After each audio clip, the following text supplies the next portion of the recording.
I had known Joe for a good 10 years and spent many hours at his bar, the Landing Strip Lounge, drinking PBRs and lusting after the girls who worked for him. They came and went, but they all had one thing in common. They were hot. The current couple was no exception. Karen behind the bar and both waitresses, Tina and Cookie, made me want to rip off their clothes and possess them. I think this statement is not entirely accurate. If it was true of Karen and Tina, it wasn't quite true of Cookie. As I looked at her, my thoughts went something like this. Why don't I take someone like her as my wife instead of the bitch I'm married to? Not that she wasn't as beautiful as the other two, she was and more.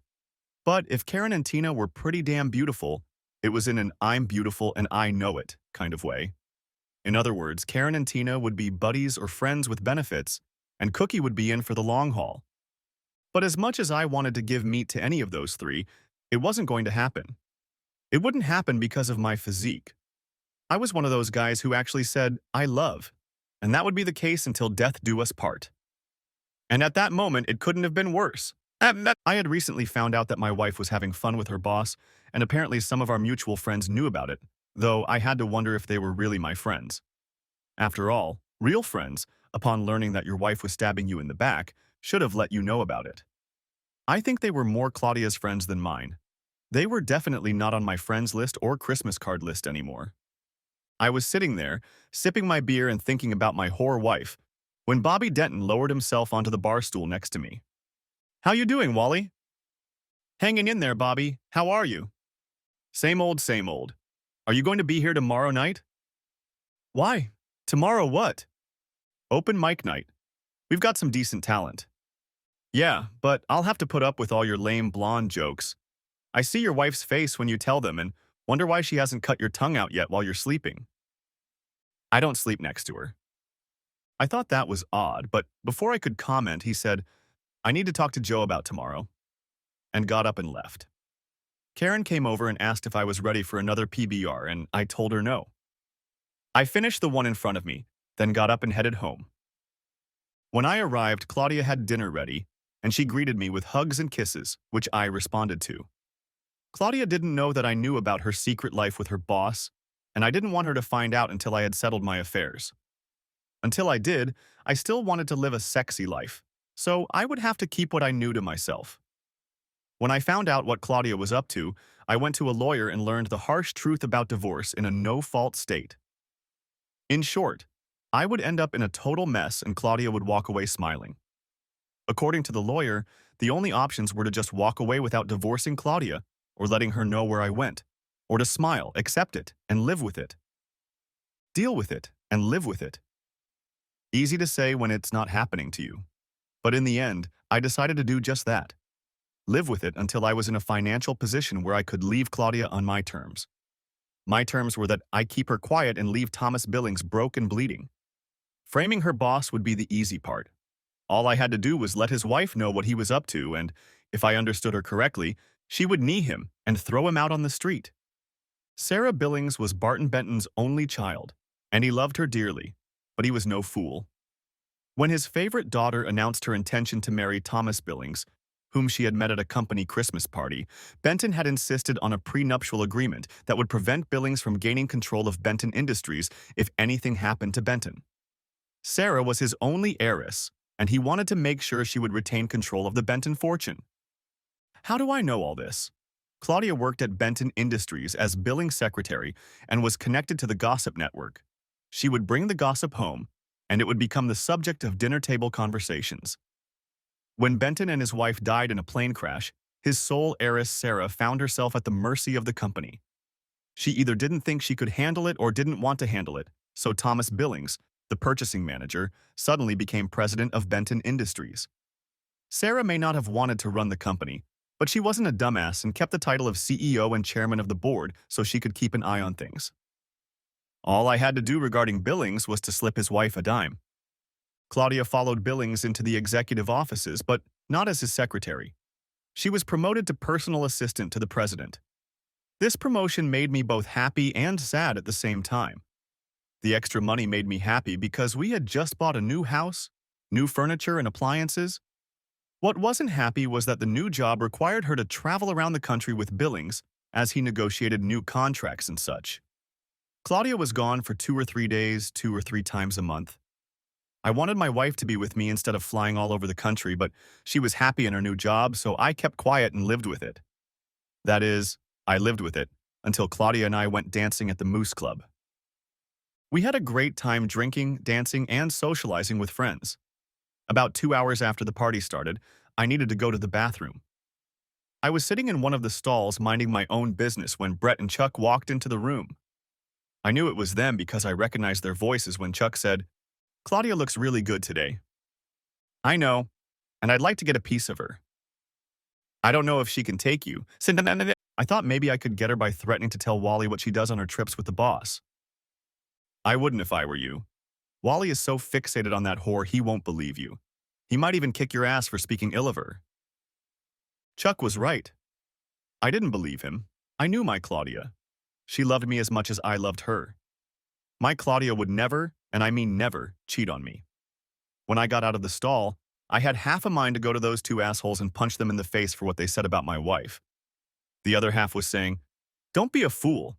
You'll only cause a scene and embarrass Claudia." I let reason prevail, went back to the party, and tried to enjoy myself. When the party was over, we went home and got down to it. As we hugged afterwards, I realized that there was no way my wife would cheat on me. Next chapter. There's a funny thing about us humans. We have this thing called human nature, and one of the things human nature makes us do is prove something to ourselves. Someone says, "You can't do that," and you have to prove that you can. Someone else says, "It's just not possible," and you have to prove you can. Someone says, "Your wife is cheating on you," and you have to prove that she's not, and the easiest way to prove it? Show up where she is on one of her trips and see for yourself that it's a brazen lie. That's exactly what I did. Billings and Claudia traveled to Houston, and Claudia, as usual, called me to let me know where they were staying. I was on the next flight to Houston. At the check-in desk, I asked if my wife had checked in, and after showing her ID, I told her she had checked in and was in room 306. I said she was in Houston to meet her cousin and asked if he had checked in.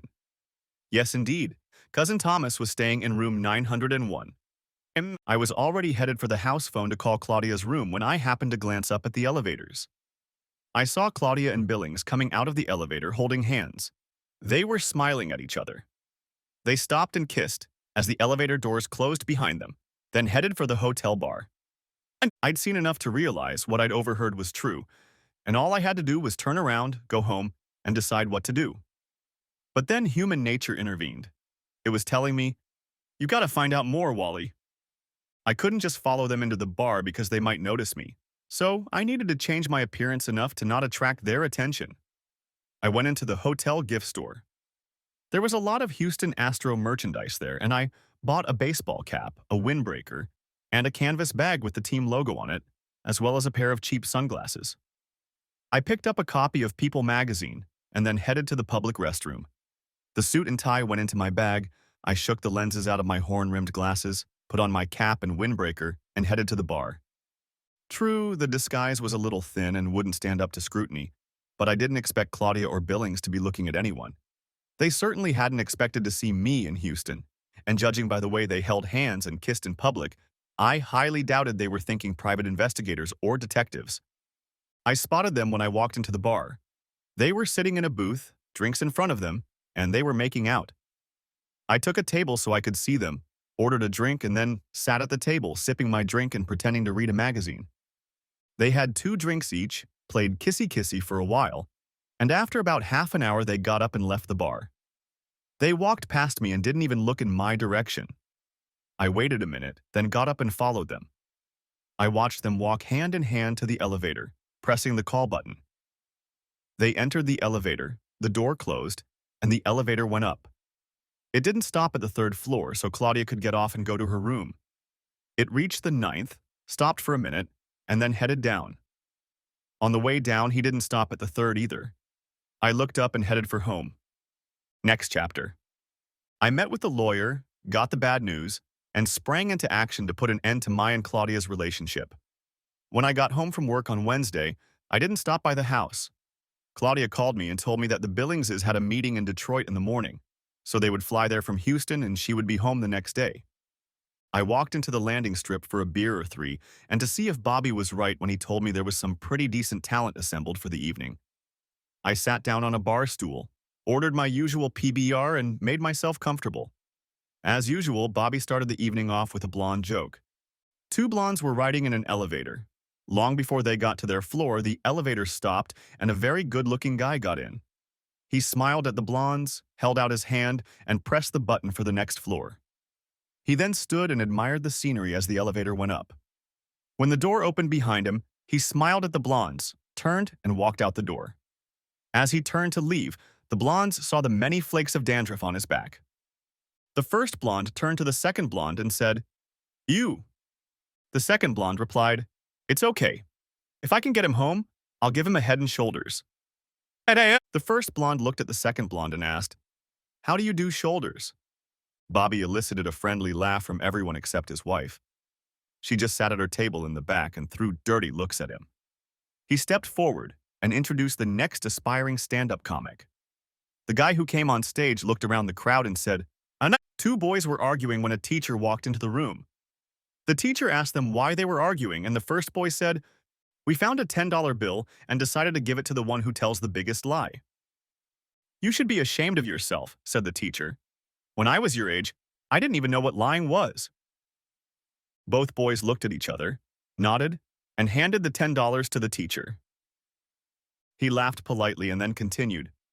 "A man goes to the doctor and says, 'Doctor, no matter what I touch, everything hurts.'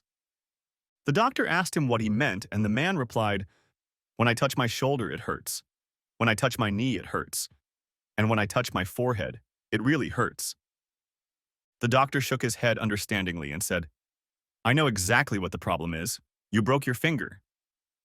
He wasn't that funny, so I sipped my beer and surveyed the crowd. For no reason, just people watching, when Cookie took the seat next to me. 'Hey, handsome, buy the poor working girl a drink.'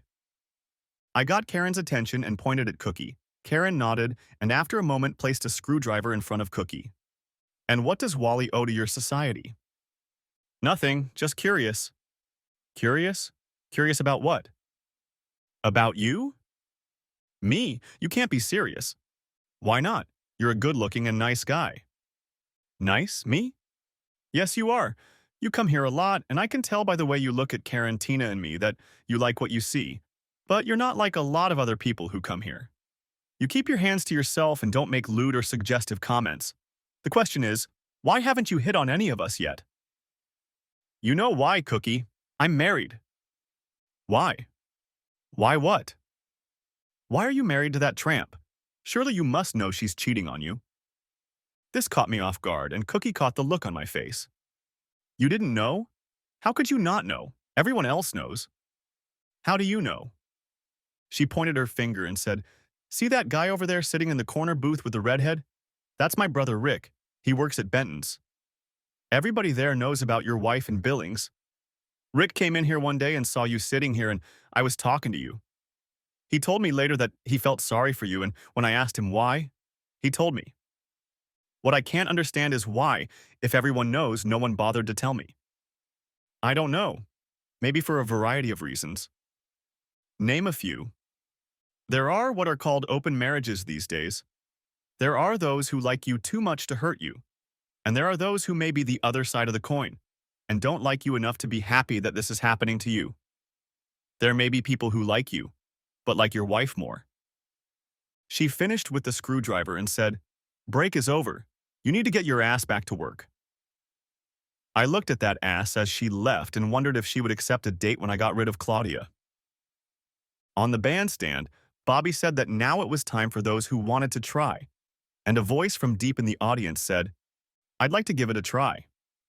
Everyone in the audience, including Bobby, was surprised to see his blonde wife Brianna stand up and head toward the stage.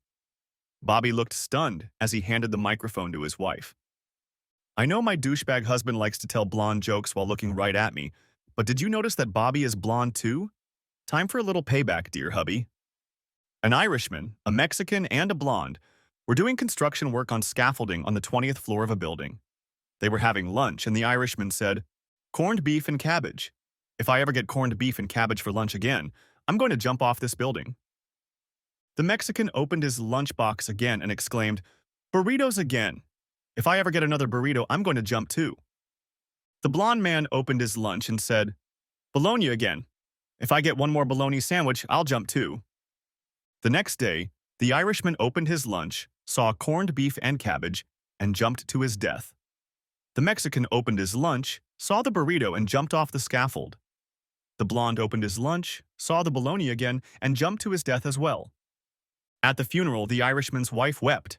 She said, "If I had known how much he was tired of corned beef and cabbage, I would never have given it to him again."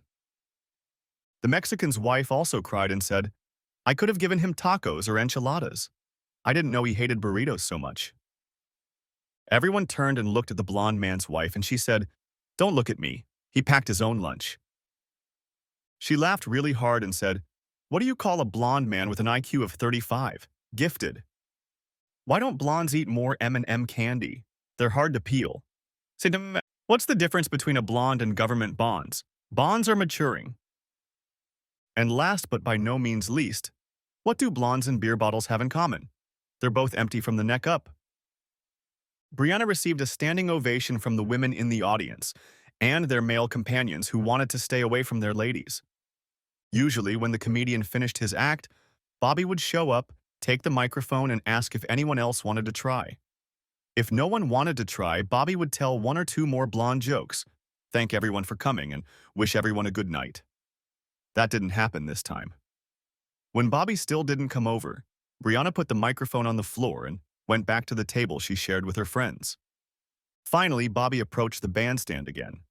Leaning over to pick up the microphone, he muttered, "Bitch," not realizing that the microphone was sensitive enough to pick it up. There was silence in the crowd, and when Bobby brought the microphone up to his mouth and said, "That's it for tonight, folks," there was none of the usual cheers or applause. I got up and went home. For the next 3 months, I pretended to be a loving husband to a woman who pretended to be a loving wife. I received several commissions and one bonus check, which I cashed and then hid the money in a safe that Claudia didn't know about. It wasn't a very large sum, about $10,000, and it wasn't enough to feed me after the divorce when I had to give away half of everything I had. And then the gods smiled on me. Like so many other people, I bought lottery tickets, crossed my fingers, and started dreaming. I got lucky and bought the winning Powerball ticket. I had 4 numbers matched, had Powerball and Power Play, and the ticket earned me $40,000 before taxes. In the end, when I cashed it in, it would have brought me about $28,200. It wouldn't make me rich, but it would be enough to start a new life after Claudia. I had 6 months to cash it in, so I had to get the divorce finalized before I got the money, or it would go into the inheritance that we would divide between us. The timing was perfect. Claudia had just gotten a promotion, and her salary was a little more than mine, so there would be no alimony. I would have to pay court costs, and there was no way around that unless I somehow got Claudia to sue, and I didn't see that happening. The biggest problem, it seemed to me, was that Claudia could contest the divorce. In that case, she could drag it out before filing, and then it would become just another of our assets to be divided 50-50. I had to find a way to make Claudia not want to fight. For all I knew, she wouldn't want to anyway, but I needed some way to make sure she didn't. The thing about no-fault divorces is that you could file a lawsuit citing infidelity, but it didn't matter. Even if I filed a lawsuit claiming infidelity, Claudia could laugh at me and say that I had no proof, that it was all just my imagination and we needed to go through marriage counseling to figure out where my insecurities came from and then address them. The thing was, I had no proof. Saying, "Come on, everyone knows," wasn't proof, nor was holding hands and kissing. I needed hard audio and video evidence to assert that. Evidence that I could dump on the table in front of Claudia so that she would realize that she had indeed been divorced and that she was wasting her time trying to fight for us to stay together. I had no such evidence, and after talking to a couple of private detective agencies, I realized that I couldn't afford to get the proof I needed if I went down that road. As I was sitting in my doctor's waiting room, a woman entered the office rolling an elderly man in a wheelchair. When she approached the front desk, the man was sitting there alone and silent. Just when I thought I should make small talk with him, a little boy slid off his mother's lap and walked over to the wheelchair. Putting his hand on the old man's arm, he said, "I know how you feel. My mom makes me ride in the wheelchair, too." The woman, whose name was Maria, laughed at this and continued. Working as a pediatric nurse, I do a difficult job giving children immunizations. One day I went into the ward to give 4-year-old Lizzie a shot. When she saw the needle, she screamed, "No, no, no, no, no, no, no, no, no, no, no." Her mom scolded her and said, "Lizzie, this is not good behavior." Then Lizzie screamed even louder, "No, thank you. No, thank you." This elicited polite laughter, and she finished by saying, I was riding my bike with my 8-year-old granddaughter, Carolyn. I made a little wish. 10 years later, I told her, "You're going to want to be with your friends, not out walking, biking, and swimming with me like you do now." Carolyn shrugged. In 10 years, you'll still be too old to do all those things. It was open mic night at the Strip again, and I had a drink or two before heading over to Claudia's house. She was out of town again. Cookie took a seat on the stool next to me and handed me the usual, buy the poor working girl a drink. She seemed to do that every time I came over. I smiled and waved at Karen, and she came over with Cookie's drink in her hand. We seemed to have gotten into a familiar rut. You're kind of quiet today, Wally. You don't seem to be enjoying yourself. I've got a lot on my mind, Cook. About what, for instance? I was just in the right mood to dump it all on her. It doesn't seem like such a big deal to me. So what if you can't afford it? Just find someone who can afford it. What? So you said you don't think his wife knows, so go tell her. Have her set the dogs on those 2 cheaters. She'll catch them, divorce his ass, and call your wife hubby's girlfriend. The whole thing will go public and won't cost you a dime. I laughed, grabbed her, and kissed her. Thank you, thank you, thank you, and kissed her again. She laughed and said, once you get rid of that bitch, we can do it again. There's something to look forward to, I said, got up and left the bar. The next day I called Sarah Billings, reminded her who I was, and then asked if I could talk to her. She asked what about, and I said it was about a situation that involved both of us and was too sensitive to discuss over the phone. She agreed to meet me for lunch at Tricocci's restaurant at noon. I arrived 10 minutes early, told Jared I was expecting a guest and described her, then took a booth at the back of the room. Mrs. Billings arrived at 12 sharp and, settling into the booth across from me, got right down to business. What is this situation you want to talk about? As I waited for her to arrive, I pondered how best to start the conversation and didn't have a clear idea until she sat down at the table. Her direct approach solved all the problems for me. I got straight to the point. Your husband and my wife are having an affair. A rather lengthy one, I'm afraid. You can't be serious. I'm afraid I am. Do you have any proof? Only what I have seen with my own eyes. You actually saw them? Not the act itself, but I saw enough to convince myself. I don't understand. You saw them, but you didn't see them? I explained how I found out what they were doing, how I went to Houston, and what I saw there. I recognize that the court won't accept this as evidence, but I don't have the slightest doubt, not the slightest, about what happened after they got off the elevator on the 9th floor. I wouldn't have any doubt either if I'd seen it. What are you going to do? Divorce her as soon as I can. Thank you very much for letting me know that. I have 2 reasons for telling you what's going on. The first is that I really thought you should know. And the second? Mostly for selfish reasons. The divorce will go much faster if Claudia doesn't fight it, but I think in the absence of hard evidence, she'll contest it. The problem is, I don't have hard evidence. I thought about hiring a private investigator to get me that evidence, but I've come to the conclusion that there's no way I can afford it. But you can. I hope you'll want to get the evidence you need to get rid of this crooked asshole. And then in appreciation for me figuring you out, share that evidence with me. She looked at me thoughtfully, then said, and then as revenge you'll offer to entertain them, and then let them know that we'll rub their noses in it. At this I laughed and said, be serious, Mrs. Billings. There's no way you can make anyone believe that a woman like you would go to bed with a guy like me, not even to get back at her husband. Besides, if we do this and let them know, it'll undermine what I'm trying to accomplish. It'll give Claudia something she can use as a counter-argument, and the divorce will end up dragging on. I want to get rid of this cheating woman as soon as possible. I think I'll be affected by that too. Okay, let's take it for what it could be and move on. We exchanged cell phone numbers and parted ways. Claudia was home when I arrived, and over dinner we talked about how our day had gone. We were both still playing the role of loving spouses, so we settled down on the couch and watched TV until bedtime and then went to sleep. I don't know if Claudia considered it lovemaking or not. Tuesday repeated Monday, and I expected Wednesday to repeat Monday and Tuesday. But at noon on Wednesday, I got a call from Claudia saying that she and her boss needed to be in Detroit on Thursday morning, so they were flying in at 4 p.m. and she wouldn't be home that evening. So I did what I usually did when Claudia was gone on Wednesdays and went to the landing strip.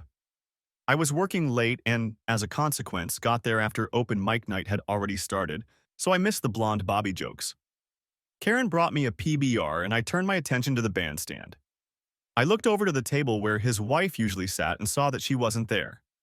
As far as I could remember, she never missed open mic nights, and I wondered if what had happened the previous Wednesday had something to do with that. The guy standing there was a regular, but I'd never seen him get up on stage before. The economy is so bad. CEOs are now playing miniature golf. Hot Wheels and Matchbox shares are trading higher than GM. McDonald's is selling a quarter of its non-union. Parents in Beverly Hills fired their nannies and are forced to learn their kids' names. A truckload of Americans hit Mexico. The lights are out at Motel 6. And finally, the mob is firing the judges. I laughed politely, and then I heard, "Buy the poor laborer a drink," and turned to see that Cookie had taken the stool next to me. This went on, and before I could say a word, Karen was already placing a drink in front of Cookie. I was surprised as hell when I grabbed her and kissed her hard. "Shit, why all of a sudden?" "I took your advice and contacted Sarah Billings. She didn't know her dear hubby was spreading pollen behind her back. I'm sure she'll make inquiries about him, but I'm not sure she'll share what she finds out with me. It doesn't matter, though. As you said, when she divorces him, it will become public, and I can take advantage of that. And all I'll get for that advice is a kiss? What would you want instead? Ask me again when your divorce is final." I stared at her for a long moment, then said, "Count on it." She smiled, finished her drink, and went back to work. When I got home from work on Thursday, Claudia was home and dinner was almost ready. When I walked in, she asked, "Dinner first or dessert?" "Dinner first. If I start with dessert, we may never get to dinner, and it would be a shame to throw it away." "I remember how you always pick dessert first. And I remember when you weren't a cheating whore," I thought as my mouth said, I was much younger then and didn't realize I needed food to keep my strength and stamina up. After dinner, we settled down on the couch and watched TV before heading to bed.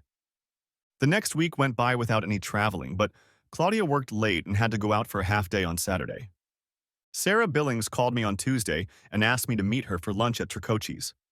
When I arrived, she was already there and sitting in a booth on the last row. There was a large envelope on the table in front of her and she handed it to me as I sat down.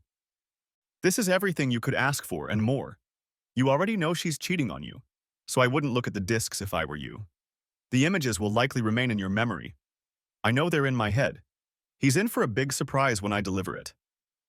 My investigator found out that Dear Thomas rented the apartment to use as a love nest. If he had registered it in his own name, my investigator would have had no legal right to install audio and video surveillance there. His mistake was that instead of registering the apartment in his name, he billed the company.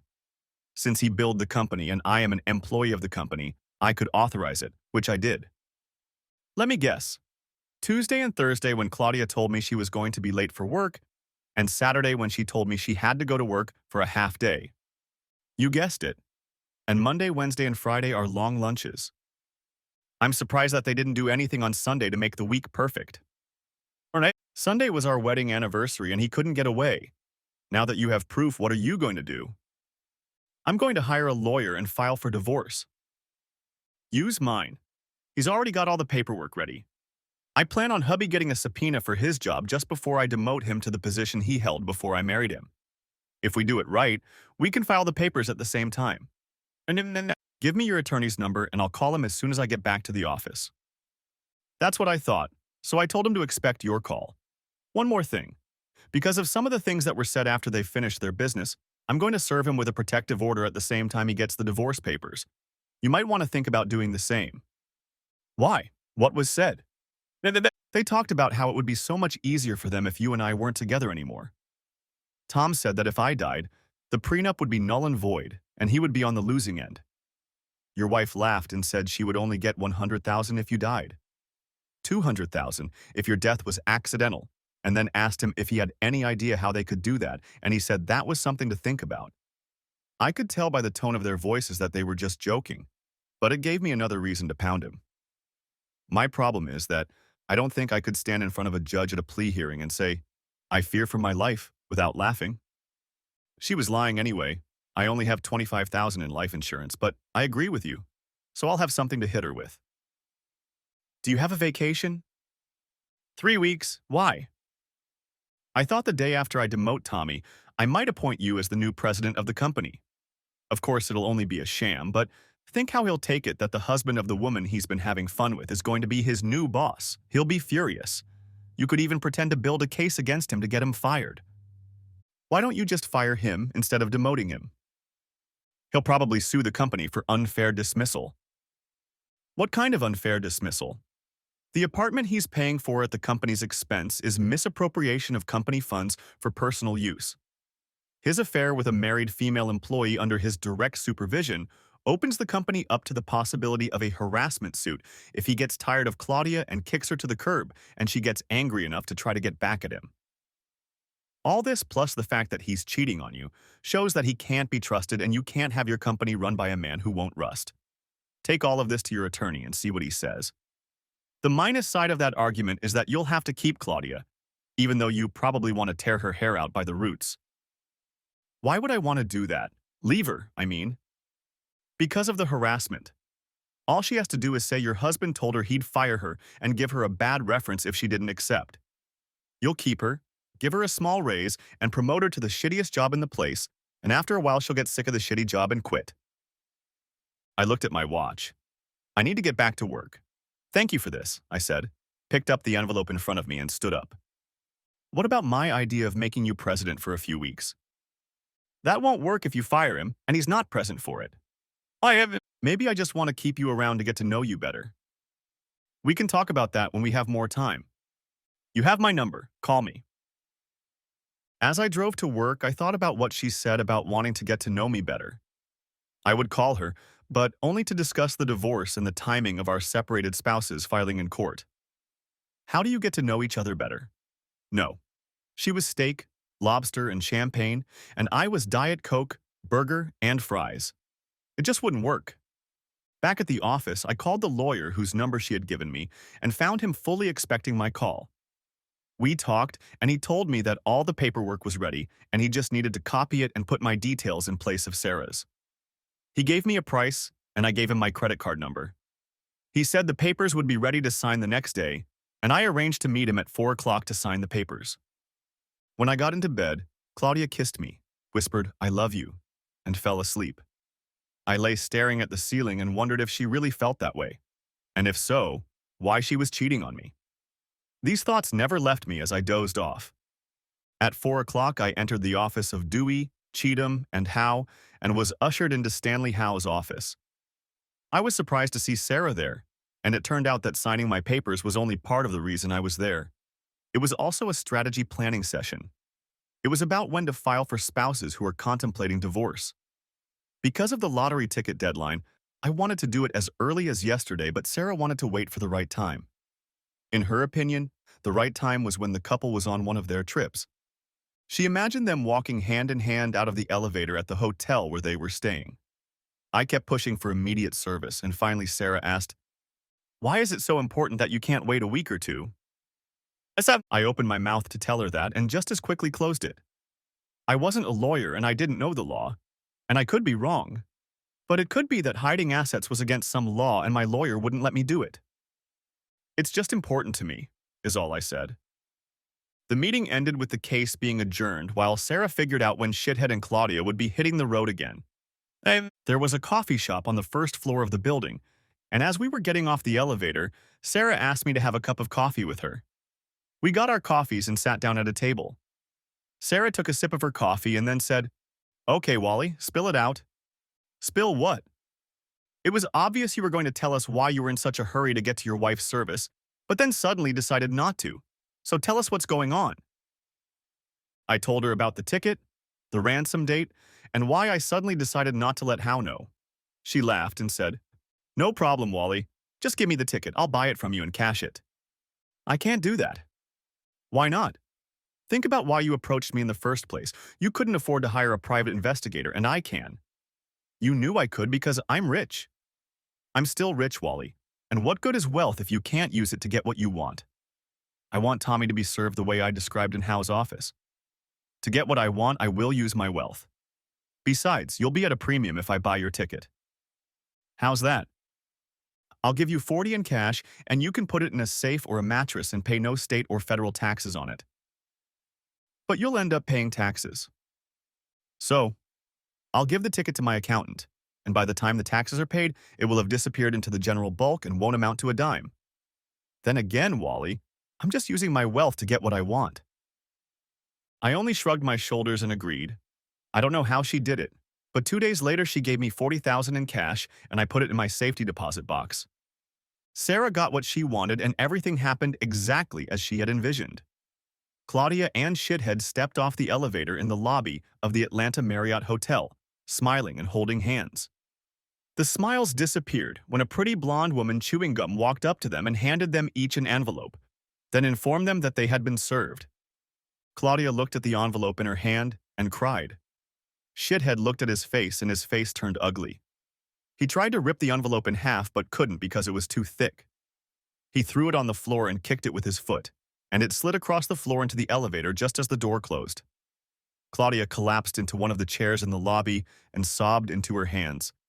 Shithead looked at her in disgust and left for the bar. A few minutes later, Claudia pulled her cell phone out of her purse and spent the next 10 minutes trying to call. When there was no answer, she gave up, threw the phone on the floor and started crying again. Believe it or not, when I turned off the CD player and pulled out the disc, I felt sad at the sight of the video Sarah had made. I loved Claudia and still have feelings for her. Seeing her suffer made me sad. But my feelings for her weren't strong enough to survive what she was doing to that bastard.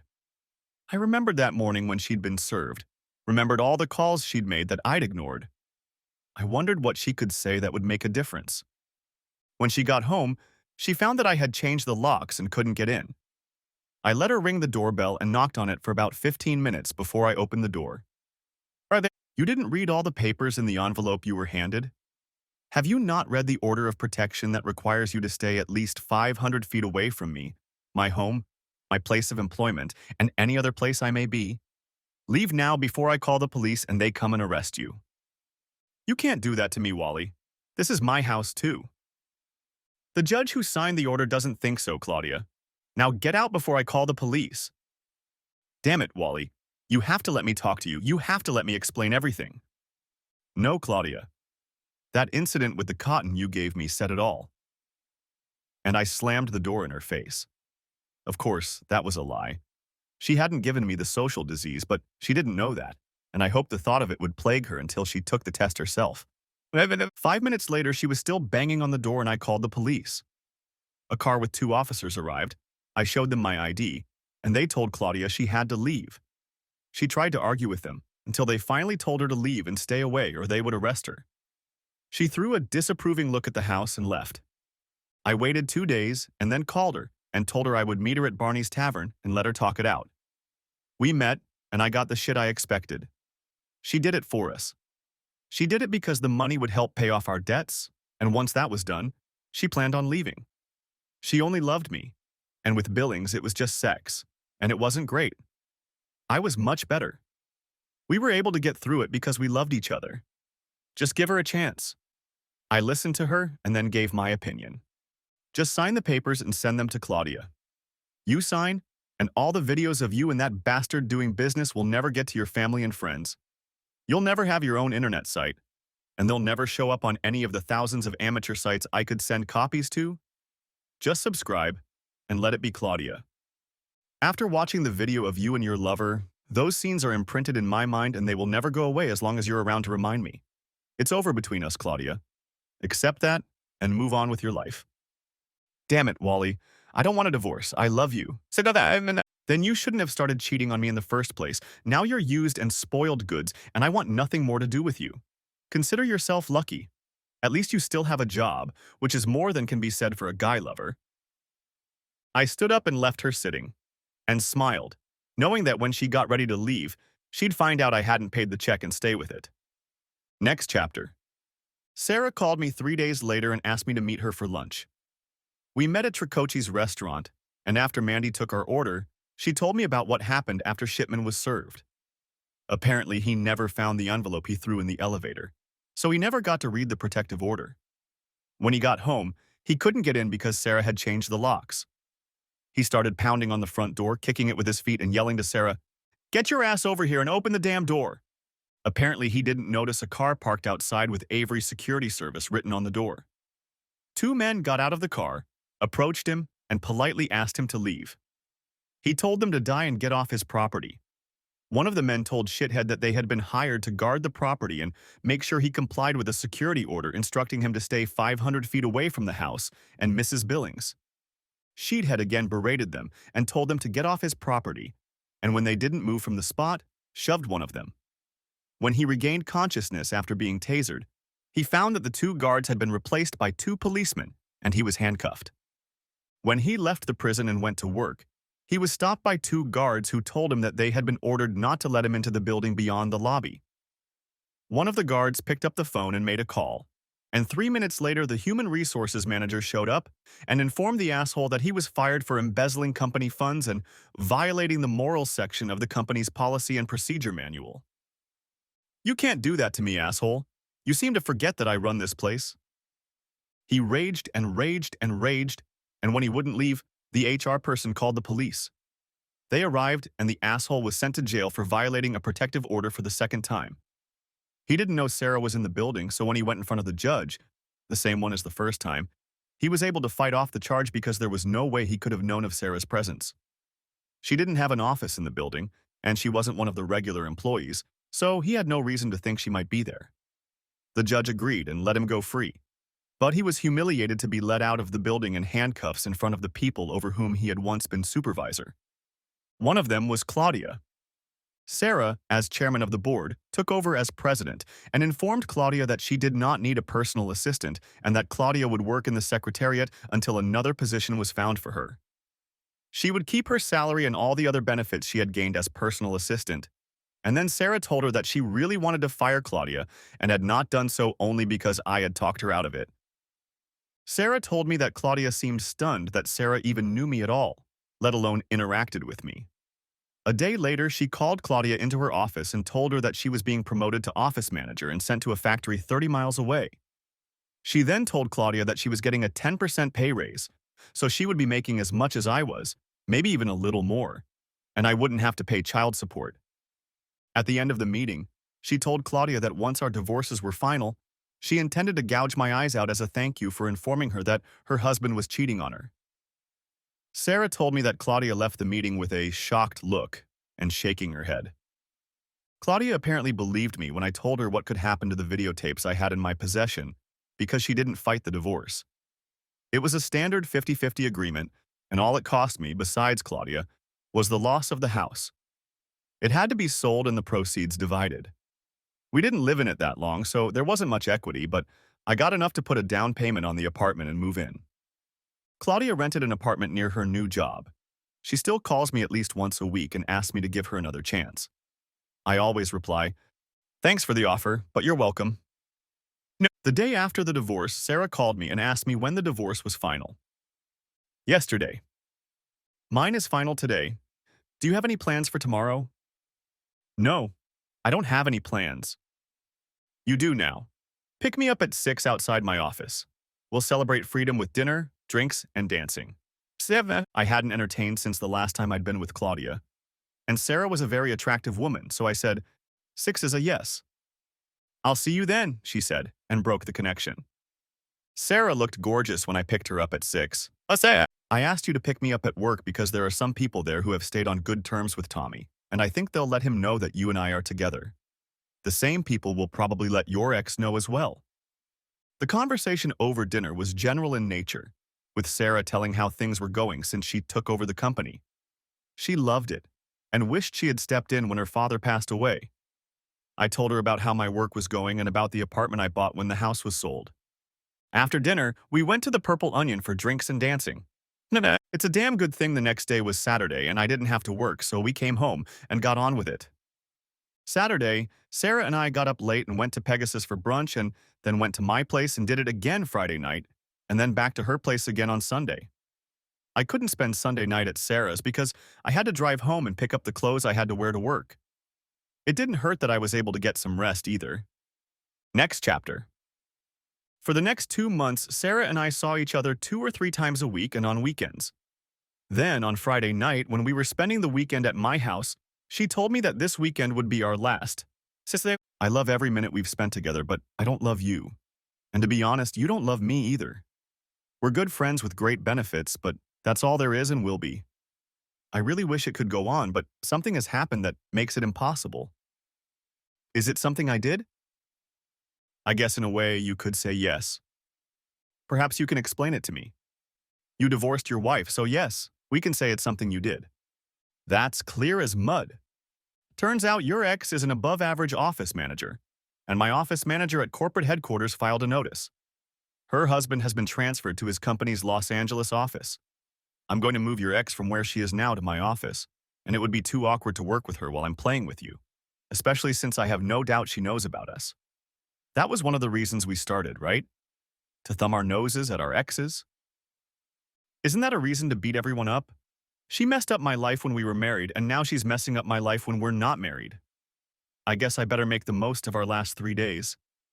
And I picked her up in my arms and carried her into the bedroom. We tearfully said goodbye on Sunday, and on Monday morning I embarked on the next phase of my life as a single guy looking for love. Next chapter. I spent most of Monday and Tuesday feeling slightly dejected over the loss of Sarah, but by Wednesday my mood had lifted.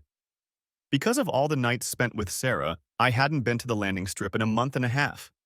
No sooner had I put my ass down on the bar stool than Karen showed up with my PBR and sat down on the bar in front of me. Welcome back, stranger. Good to be back, lady.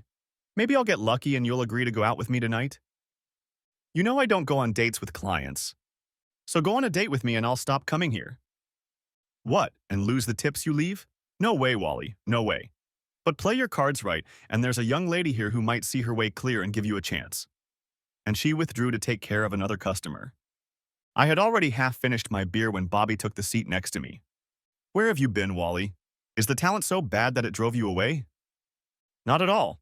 Just had better things to do. I can understand that. I saw you with more important things to do at the Alhambra a week or so ago. It's good to see you again. He got up to have a few words with the other audience members and then went up to the stage, welcomed everyone to another open mic night, and started with the expected blonde joke. A blonde woman buys a thermos. She brings it to work to show her friends. One of her friends, also blonde, asks, "What does it do?" The first blonde replies, "It keeps warm things warm and cold things cold." The friend asks, "What do you have in it right now?" "A cup of coffee and 2 ice creams." Then, the first aspiring comedian was brought out. He turned out to be the guy at the day shift counter at Mavericks, where I refueled in the mornings. My mom lives in Newark, and I haven't seen her in a couple years, but we talk on the phone at least once a week. Yesterday we talked, and as I hung up the phone, I thought about my mom and came up with 10 reasons why I owe her. My mom taught me the value of a job well done. If you're going to kill each other, do it outside. I just finished cleaning. Mom taught me religion. You better pray it comes out of the carpet. Mom taught me time travel. If you don't straighten up, I'll send you to the middle of next week. Mom taught me logic. Because I said so, that's why. Mom taught me foresight. Make sure you wear clean underwear in case you have an accident. Mom taught me irony. Keep crying and I'll give you an excuse to cry. Mom taught me the science of osmosis. Shut your mouth and eat your lunch. Mommy taught me acrobatics. Look at the dirt on your neck. Mommy taught me stamina. You're going to sit there until all the spinach is gone.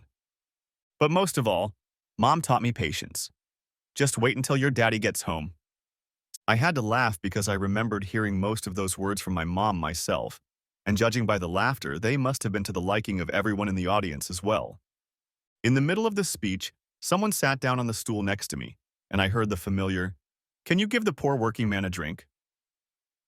As usual, the words were no sooner out of her mouth than Karen was already setting the drink on the bar in front of her. "Remember what I said about Wally's cards?" she said to me before leaving to take care of another customer. "What did she mean?" Cookie asked. "I think she meant that since I'm divorced, I should ask you out." "Well? What? Are you going to do that? What are my chances of you saying yes?" "I don't know until you ask." "Said that. Would you like to have dinner with me on your next night off?"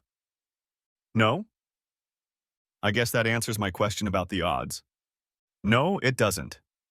You're losing me, girl. I'm getting some mixed messages. No, I can't have dinner with you on my next day off, but I'm free the second day. And when will that be? Tuesday. Okay, let me try again. Would you like to have dinner with me next Tuesday? Yes, I would. She picked up a bar napkin, wrote on it, and held it out to me. Give me a call so we can set it up. I have to go. And she got up and went back to work. Since I had just finished my third mug of beer, I decided it was time for me to go. I was at Cookie's door at 6 o'clock on Tuesday, and as I pressed the doorbell, I pondered where the next chapter of my life would take me. The end. Thanks for watching. Hope you enjoyed it. Subscribe to my channel and watch for the next video.